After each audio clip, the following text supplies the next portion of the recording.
बहुत समय पहले भारत में एक शक्तिशाली राजा राज्य करता था। राजा के पास धन दौलत, शक्ति और ऐशो आराम सब कुछ था, लेकिन फिर भी वह उदास रहता था।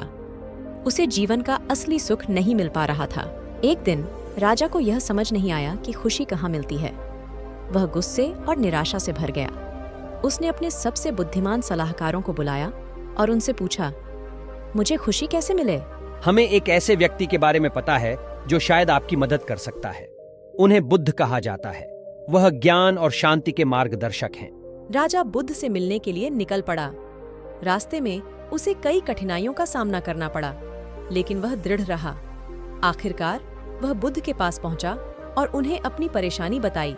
बुद्ध ने धीरे से कहा, खुशी का रास्ता सरल है, लेकिन इसे पाने के लिए 7 चीजों का पालन करना जरूरी है। पहली सीख है सम्यक दृष्टि। इसका अर्थ है दुनिया को जैसी वह है वैसी स्वीकार करना। यह समझना कि जीवन निरंतर परिवर्तनशील है और हर चीज क्षणभंगुर है। सुख और दुख जीवन के 2 पहलू हैं। दूसरी सीख है सम्यक संकल्प। इसका अर्थ है नकारात्मक विचारों और क्रोध से दूर रहना तथा सकारात्मक इरादे रखना। अपने लक्ष्यों को प्राप्त करने के लिए सकारात्मक दृष्टिकोण बनाए रखें। तीसरी सीख है सम्यक वाणी। इसका अर्थ है सत्य बोलना, दूसरों को चोट न पहुंचाने वाली बातें करना और सकारात्मक वार्तालाप को बढ़ावा देना। मीठे बोल और सकारात्मक बातचीत रिश्तों को मजबूत बनाती है। चौथी सीख है सम्यक कर्म। इसका अर्थ है हिंसा से दूर रहना, चोरी न करना और दूसरों की मदद करना। सकारात्मक कर्मों से न केवल आपका बल्कि समाज का भी भला होता है। 5वीं सीख है सम्यक आजीविका। इसका अर्थ है ऐसा धंधा अपनाना जो नैतिक और ईमानदारी से किया जा सके।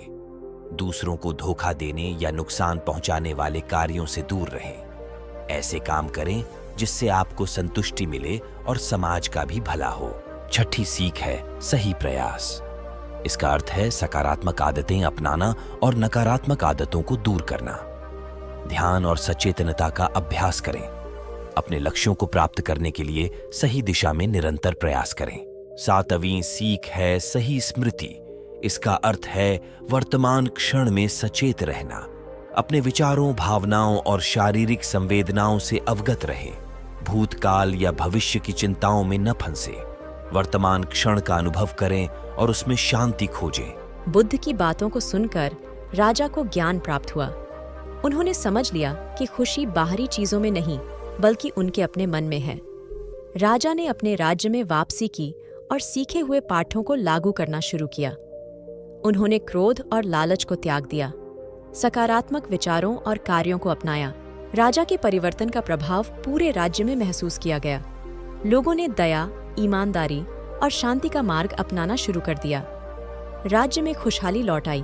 बुद्ध की सीखों का पालन करके आप भी अपने जीवन में खुशी और शांति पा सकते हैं। इस कहानी को दूसरों के साथ साझा करें और उन्हें भी ज्ञान का मार्ग दिखाएं।